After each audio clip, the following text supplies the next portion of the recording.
అమరావతిలో సీఎం చంద్రబాబు అధ్యక్షతన జిల్లా కలెక్టర్ల సమావేశం జరిగింది. వివిధ రంగాల్లో వచ్చిన పెట్టుబడులపై సీఎం సమీక్ష నిర్వహించారు. పెట్టుబడులు పెట్టడానికి ముందుకొచ్చిన కంపెనీలకు భూ కేటాయింపుపై చర్చించారు. భూ కేటాయింపులో టూరిజం శాఖకు అధిక ప్రాధాన్యం ఇవ్వాలని, ఆ తర్వాత ఐటీ కంపెనీలకు భూములు ఇవ్వాలన్నారు సీఎం చంద్రబాబు. అణురంగంలో ప్రైవేటు సంస్థల ప్రవేశానికి ముందడుగు పడింది. దీనికి అనుమతించే శాంతి బిల్లును లోక్సభ ఆమోదించింది. 2047 నాటికి 100 గిగావాట్ల అణుశక్తి ఉత్పత్తి లక్ష్యాన్ని సాధించడంలో ఈ బిల్లు సహాయపడుతుందని కేంద్ర మంత్రి జితేంద్ర సింగ్ సభకు తెలిపారు. ఈ బిల్లును ప్రతిపక్షాలు వ్యతిరేకించాయి, సభ నుంచి వాకౌట్ చేశాయి. అనంతరం వాయిస్ ఓట్ ద్వారా ఈ బిల్లు లోక్సభ ఆమోదం పొందింది. ప్రయాణికులకు మెరుగైన సౌకర్యాలు అందజేయటమే లక్ష్యంగా రైల్వే మంత్రిత్వ శాఖ పనిచేస్తోంది. ప్రయాణికుల సౌకర్యార్థం టికెట్ రిజర్వేషన్ చార్ట్ తయారీ షెడ్యూల్ను మార్చింది. తాజాగా 10 గంటల ముందుగానే చార్ట్ ఖరారు చేయాలని నిర్ణయించింది. దీనివల్ల ప్రయాణికులు ప్రత్యామ్నాయ ఏర్పాట్లు చేసుకోవడానికి అవకాశం ఉంటుందని అధికారులు తెలిపారు. డ్రంక్ అండ్ డ్రైవ్ చలాన్లు మాఫీ చేయడానికి లంచాలు తీసుకుంటున్నారన్న ఆరోపణల నేపథ్యంలో జూబ్లీహిల్స్ ట్రాఫిక్ ఇన్స్పెక్టర్ నరసింహరావుపై సిటీ పోలీస్ కమిషనర్ సజ్జనార్ వేటు వేశారు. ఆయన్ను వెంటనే బదిలీ చేస్తూ ఆదేశాలు జారీ చేశారు. ఇన్స్పెక్టర్ నరసింహరావుతో పాటు SI Ashok, home guard Keshavulu, court constable సుధాకర్ను కూడా బదిలీ చేస్తూ సిపి చర్యలు తీసుకున్నారు. ఆంధ్రప్రదేశ్లోని గ్రామ వార్డు సచివాలయాల పేరు మారనుంది. కొత్త పేరు నామకరణం చేయనున్నారు. జిల్లా కలెక్టర్ సమావేశంలో సీఎం చంద్రబాబు నాయుడు స్వయంగా ఈ విషయాన్ని ప్రకటించారు. 1-2 రోజుల్లో దీనిపై అధికారిక ప్రకటన విడుదల చేస్తామని వెల్లడించారు. గ్రామ వార్డు సచివాలయాల పేరును స్వర్ణ గ్రామంగా మారుస్తున్నట్లు చంద్రబాబు ప్రకటించారు. పొరుగుదేశం బంగ్లాదేశ్లో భారత్కు వ్యతిరేకంగా వినిపిస్తున్న రెచ్చగొట్టే వ్యాఖ్యలపై కేంద్ర ప్రభుత్వం చర్యలకు దిగింది. భారత ఈశాన్య రాష్ట్రాలను ముట్టడిస్తామంటూ బంగ్లాదేశ్ రాజకీయ నాయకుడు అస్నత్ అబ్దుల్లా చేసిన వ్యాఖ్యలను భారత్ తీవ్రంగా పరిగణించింది. ఈ నేపథ్యంలో ఢిల్లీలోని బంగ్లాదేశ్ హై కమిషనర్ మహమ్మద్ రిజాజ్ హమీదుల్లాకు విదేశాంగ శాఖ సమన్లు జారీ చేసింది. ఏపీ ప్రభుత్వం రేషన్ సరఫరా వ్యవస్థలో అనేక సంస్కరణలు తీసుకొస్తుంది. రేషన్ దుకాణాల్లో మరింత పారదర్శకంగా సేవలు అందించేందుకు షాపుల వద్ద క్యూఆర్ కోడ్తో కూడిన బోర్డులు ఏర్పాటు చేస్తోంది. రేషన్ కార్డుదారులు రేషన్ దుకాణాల్లో అక్రమాలు గుర్తిస్తే ఈ క్యూఆర్ కోడ్ స్కాన్ చేసి ఫిర్యాదు చేసేందుకు అవకాశం కల్పిస్తున్నారు. టీమిండియా మహిళా క్రికెటర్ శ్రీచరణికి ఏపీ ప్రభుత్వం ప్రోత్సాహకాలను అందజేసింది. ప్రపంచంలో రాణించిన ఆమెకు 2.5 కోట్ల నగదు ప్రోత్సాహం, 500 గజాల ఇంటి స్థలం, గ్రూప్ 1 ఉద్యోగం ప్రకటించింది. అయితే మంత్రి నారా లోకేష్ స్వయంగా ఆమెకు 2.5 కోట్ల రూపాయల చెక్కును అందజేశారు. పహల్గాంలో పర్యాటకులపై జరిగిన ఉగ్రదాడికి ప్రతీకారంగా భారత్ సింధు జలాల పరిమితం చేయడంతో పాకిస్తాన్ ఇబ్బందుల్లో పడింది. ఇప్పుడు ఆఫ్ఘనిస్తాన్ కునార్ నది నీటిని మళ్లించే ప్రాజెక్టుకు ఆమోదం తెలపడంతో పాక్కు మరో షాక్ తగిలింది. ఈ ప్రాజెక్టు పూర్తయితే ఖైబర్ పఖ్తున్ఖ్వా ప్రాంతం ఎడారిగా మారే ప్రమాదం ఉంది. ఇక ఇరు దేశాల మధ్య ఉద్రిక్తతలు మరింత పెరిగే అవకాశం ఉంది. రోడ్డు ప్రమాదాల్లో అత్యధిక మరణాలు సంభవించడంపై కేంద్ర మంత్రి నితిన్ గడ్కరీ విచారం వ్యక్తం చేశారు. అయితే రాష్ట్రాలకు అత్యాధునిక అంబులెన్సులను సమకూర్చడానికి సిద్ధంగా ఉన్నామని రాజ్యసభలో ప్రకటించారు. ప్రమాద స్థలాలకు 10 నిమిషాల్లో చేరాలన్నదే తమ లక్ష్యమని కేంద్ర మంత్రి తెలిపారు. భారత్ దక్షిణాఫ్రికా జట్ల మధ్య జరగాల్సిన 4వ టీ20 మ్యాచ్ రద్దయింది. లక్నోలోని క్రికెట్ స్టేడియాన్ని పొగమంచు కమ్మేయడంతో టాస్ వేయకుండానే మ్యాచ్ను నిలిపివేశారు అంపైర్లు. సుమారు 2 గంటలకు పైగా స్టేడియంలో పడిగాపులు కాసిన అభిమానులు ఉసూరుమన్నారు. ఇరు జట్ల మధ్య డిసెంబర్ 19న జరిగే 5వ మ్యాచ్పై సిరీస్ విజయం ఆధారపడి ఉంది. ఢిల్లీలో కాలుష్యం భయంకరంగా మారింది. గ్యాస్ ఛాంబర్లా మారిన రాజధానిపై సుప్రీంకోర్టు ఆందోళన వ్యక్తం చేసింది. పాత వాహనాలపై కఠిన చర్యలు తీసుకుంటూ BS4 ఇంజన్ లేని వాహనాలకు డిసెంబర్ 18 నుంచి నిషేధం విధించింది. BS3 వాహనాలు కాలుష్యానికి ప్రధాన కారణమని, వాటికి మినహాయింపు లేదని స్పష్టం చేసింది. ఈ చర్యలతో కాలుష్యం తగ్గుతుందని ఆశిస్తున్నారు. ఆల్విన్ కాలనీ డివిజన్ ప్రజలు ఆందోళనకు దిగారు. ఎల్లమ్మ చెరువు, భీమిని చెరువుల్లో మురికి నీరు, చెత్త పేరుకుపోవడంతో ఇబ్బందులు పడుతున్నామని స్థానికులు వాపోయారు. చెరువులు ప్రక్షాళన చేయాలని బీఆర్ఎస్ నేత ఎర్రబెల్లి సతీష్ రావు ఆధ్వర్యంలో స్థానికులు నిరసన తెలిపారు. చెరువుల శుభ్రతకు చర్యలు తీసుకోవాలని డిమాండ్ చేశారు. హైడ్రా కమిషనర్ అధికారులు ఎందుకు ఈ చెరువులను పట్టించుకోవడం లేదని సతీష్ రావు ఆగ్రహం వ్యక్తం చేశారు. పొరుగుదేశమైన బంగ్లాదేశ్తో దౌత్య సంబంధాలు దెబ్బతిన్న వేళ భారత విదేశాంగ శాఖ కీలక నిర్ణయం తీసుకుంది.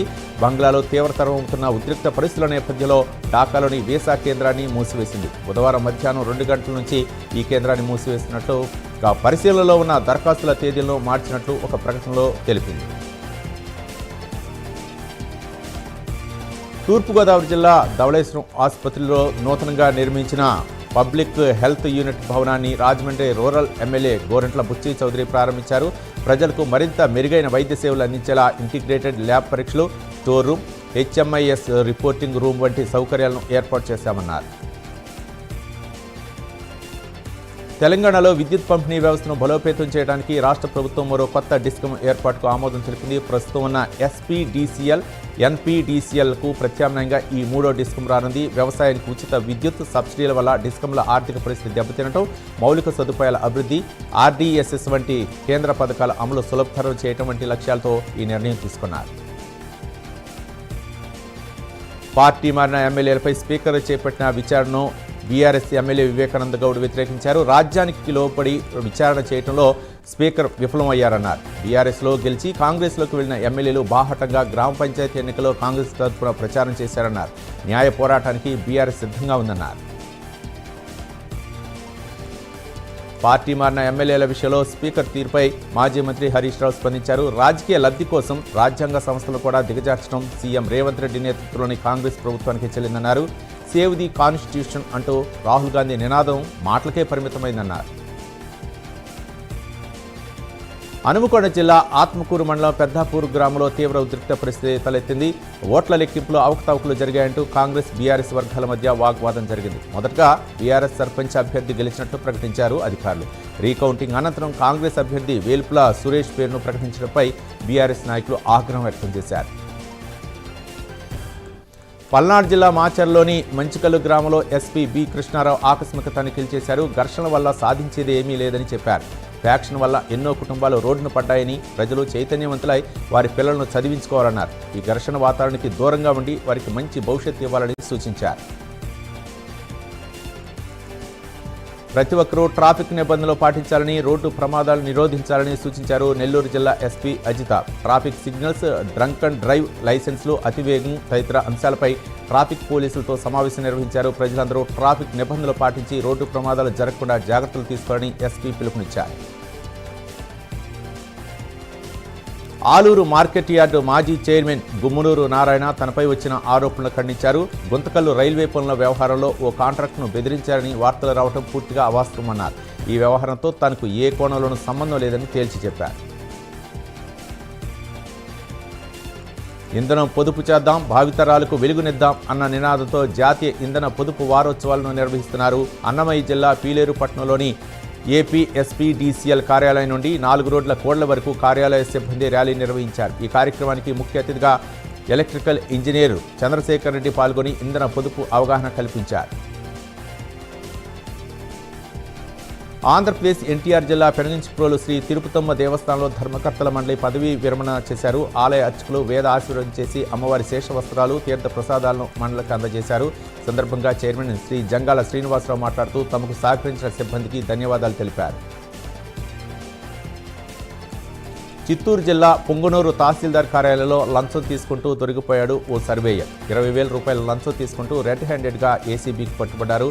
Village surveyor Sriramulu survey certificate ఇచ్చేందుకు 50,000 రూపాయల లంచం డిమాండ్ చేశాడు. అడ్వాన్స్గా 20,000 రూపాయల లంచం తీసుకుంటూ పట్టుబడ్డాడు సర్వేయర్ శ్రీరాములు. ప్రకాశం జిల్లా పుల్లల చెరువు మండలం ఇసుక త్రిపువరం గ్రామంలో వరి పొలంలో విద్యుత్ షాక్తో డ్రైవర్ యాదగిరి మృతి చెందాడు. యాదగిరి ఉదయాన్నే వరికోత యంత్రంతో పంటను కోస్తుండగా ప్రమాదవశాత్తు వరికోత యంత్రానికి కరెంటు తీగలు తగిలాయి. దీంతో విద్యుత్ షాక్తో యాదగిరి అక్కడికక్కడే మృతి చెందాడు.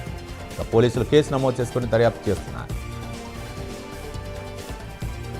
శ్రీశైలం దేవస్థానం ఆన్లైన్ టికెట్లపై ఈవో శ్రీనివాసరావు సమీక్షా సమావేశం నిర్వహించారు. రాష్ట్ర ప్రభుత్వం ఆదేశాల మేరకు దేవస్థానం ఆన్లైన్ విధానాన్ని అమలు చేస్తున్నామన్నారు. భక్తులందరూ దేవస్థానంకు చెందిన అధికారిక వెబ్సైట్ నుంచి ఆన్లైన్లో టికెట్లను కొనుగోలు చేయాలన్నారు. ప్రకాశం జిల్లా మార్కాపురంలో బంగారం దవాఖానలో దొంగతనం చేస్తున్న మహిళను షాప్ ఓనర్ పట్టుకున్నారు. ఆమెను పోలీసులకు అప్పగించారు. 2 నెలల క్రిందట సంజన గోల్డ్ షాప్లో 10 జతల పట్టీలను అపహరించింది. తాజాగా మరో షాప్లో అపహరిస్తుండగా యజమాని పట్టుకొని పోలీసులకు అప్పగించారు. కేసు నమోదు చేసుకుని దర్యాప్తు చేపట్టారు పోలీసులు. కాంగ్రెస్ పార్టీ అసెంబ్లీ సాక్షిగా ప్రజాస్వామ్యాన్ని కూనీ చేసిందని అన్నారు BRS working president KTR. Rahul Gandhi రాజ్యాంగంపై ఏమాత్రం గౌరవం లేదన్నారు. కేవలం ఫోటోలకు పోజులు ఇచ్చేందుకు చేతిలో రాజ్యాంగాన్ని పట్టుకొని తిరిగితే సరిపోదన్నారు. బీఆర్ఎస్ నుంచి కాంగ్రెస్లోకి పార్టీ ఫిరాయించిన ఎమ్మెల్యేలపై అనర్హత వేటు వేయటం లేదంటూ ఫైర్ అయ్యారు కేటీఆర్. ప్రకాశం జిల్లా దర్శిలో సెమీ క్రిస్మస్ వేడుకలను బూచేపల్లి వెంకాయమ్మ సుబ్బారెడ్డి చారిటబుల్ ట్రస్ట్ ఆధ్వర్యంలో ఘనంగా నిర్వహించారు. ఈ కార్యక్రమానికి ప్రకాశం జిల్లా వైఎస్ఆర్సీపీ అధ్యక్షులు దర్శి ఎమ్మెల్యే డాక్టర్ బూచేపల్లి శివప్రసాద్ రెడ్డి పాల్గొన్నారు. 500 మంది పాస్టర్ కుటుంబాలకు దుస్తులను పంపిణీ చేశారు. తిరుపతి జిల్లా సత్యవేడు నియోజకవర్గంలో బస్ షెల్టర్ను తొలగించి అంబేద్కర్ విగ్రహాన్ని పెట్టడంపై స్థానిక మహిళలు తీవ్ర ఆగ్రహం వ్యక్తం చేశారు. ఇదే స్థలంలో వారాంతపు సంత జరుగుతుందని, ప్రయాణికులకు ఇబ్బంది కలుగుతుందని ఎంఆర్ఓ కార్యాలయం ముందు ధర్నాకు దిగారు. బస్సుల కోసం ఎదురుచూసే ప్రజలకు ప్రత్యామ్నాయ ఏర్పాట్లు చేయకుండా బస్ షెల్టర్ తొలగించడం అన్యాయమన్నారు. సిద్దిపేట జిల్లా అక్బర్పేట భూంపల్లి మండల కేంద్రంలో స్క్రాప్ షాప్లో అగ్ని ప్రమాదం సంభవించింది. షార్ట్ సర్క్యూట్ కారణంగా మంటలు చెలరేగాయి. ఘటనా స్థలానికి చేరుకున్న ఫైర్ సిబ్బంది మంటల్ని అదుపు చేశారు. సీఎం చంద్రబాబు అధ్యక్షతన అమరావతిలో జిల్లా కలెక్టర్ల సదస్సు జరిగింది. శాఖలు జిల్లాల వారీగా కలెక్టర్ల పనితీరుపై సీఎం చంద్రబాబు సమీక్షా సమావేశం నిర్వహించారు. నిర్దేశిత గడువులోగా అర్హులైన ప్రతి ఒక్కరికి ఇల్లు అందేలా చర్యలు తీసుకోవాలని ఆదేశించారు. ఉగాది నాటికి మరో 5 లక్షల గృహ ప్రవేశాల కార్యక్రమం నిర్వహించబోతున్నట్లు తెలిపారు.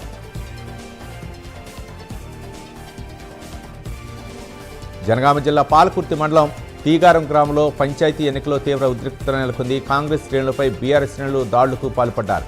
ఈ దాడిలో కాంగ్రెస్ నేత మాజీ సర్పంచి పోగు శ్రీనుకు తీవ్ర గాయాలయ్యాయి. ఇరు వర్గాలను పోలీసులు శాంతింపజేశారు. కాంగ్రెస్ సర్పంచ్ అభ్యర్థి కుమారస్వామి గెలుపును తట్టుకోలేక బీఆర్ఎస్ శ్రేణులు ఈ దాడులు తెగించారని కాంగ్రెస్ నేతలు ఆరోపించారు. హనుమకొండ జిల్లా దామోదర మండలం కొగిల్వాయి గ్రామంలో కౌంటింగ్ కేంద్రం వద్ద ఉద్రిక్తత చోటు చేసుకుంది. 30 నిమిషాల పాటు కౌంటింగ్ నిలిపివేశారు. బ్యాలెట్ పేపర్లు మారుస్తున్నారని ఆరోపిస్తూ బీఆర్ఎస్ నాయకులు ఆందోళనకు దిగారు. సంగారెడ్డి జిల్లా మాదాపూర్ గ్రామంలో పొలం చదువును చేస్తున్న క్రమంలో రైతు మృత్యువాతకు గురయ్యాడు. బర్దీపూర్ జగన్ ట్రాక్టర్తో పొలాన్ని దున్నుతుండగా ట్రాక్టర్ బంపర్ కరెంటు స్తంభం సపోర్టు వైర్కు తగిలింది. ఒక్కసారిగా స్తంభం ట్రాక్టర్పై ఉన్న జగన్పై పడగా అక్కడికక్కడే మృతి చెందాడు. మంచిర్యాల జిల్లా జైపూర్ మండలంలోని మిట్టపల్లి గ్రామంలో తీవ్ర ఉద్రిక్తత నెలకొంది. మధ్యాహ్నం 2 గంటలకు ప్రారంభించాల్సిన కౌంటింగ్ ప్రక్రియను అధికారులు కావాలని ఆలస్యం చేశారని బీఆర్ఎస్ నాయకులు ఆరోపించారు. బ్యాలెట్ బాక్సులను మార్చే ప్రయత్నం జరిగిందని మాజీ ఎమ్మెల్యే బాల్క సుమన్ ఆధ్వర్యంలో పార్టీ శ్రేణులు పోలింగ్ కేంద్రం ఎదుట నిరసనకు దిగారు.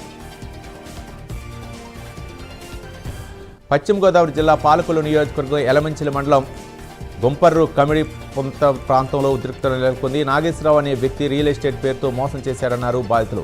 మేడపాడు నుండి బైక్ ర్యాలీగా గొంపర్రు వచ్చి నాగేశ్వరరావు ఇంటి ముందు ఆందోళన చేశారు. మెదక్ జిల్లా నర్సాపూర్ మండలం ఆవంచ గ్రామంలో బీఆర్ఎస్ కాంగ్రెస్ నాయకుల మధ్య ఘర్షణ చోటు చేసుకుంది. ఇరు పక్షాల నాయకులు గొడవకు దిగడంతో పోలీసులు వచ్చి ఇరు వర్గాలకు సర్ది చెప్పారు. లైంగిక వేధింపుల చట్టాలపై విద్యార్థులు అవగాహన పొందాలని ఏపీ మహిళా కమిషన్ చైర్పర్సన్ రాయపాటి శైలజ తెలిపారు. శ్రీకాకుళం హెచ్చెర్ల ఐఐటి యూనివర్సిటీ ఆధ్వర్యంలో లైంగిక వేధింపులపై అవగాహన కార్యక్రమం నిర్వహించారు. గుడ్ టచ్, బ్యాడ్ టచ్ గురించి అవగాహన చేయాలన్నారు.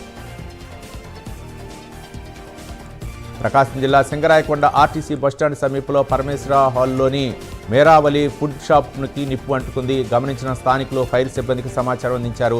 స్పందించిన ఫైర్ సిబ్బంది ఘటనా స్థలానికి చేరుకుని మంటల్ని అదుపు చేశారు.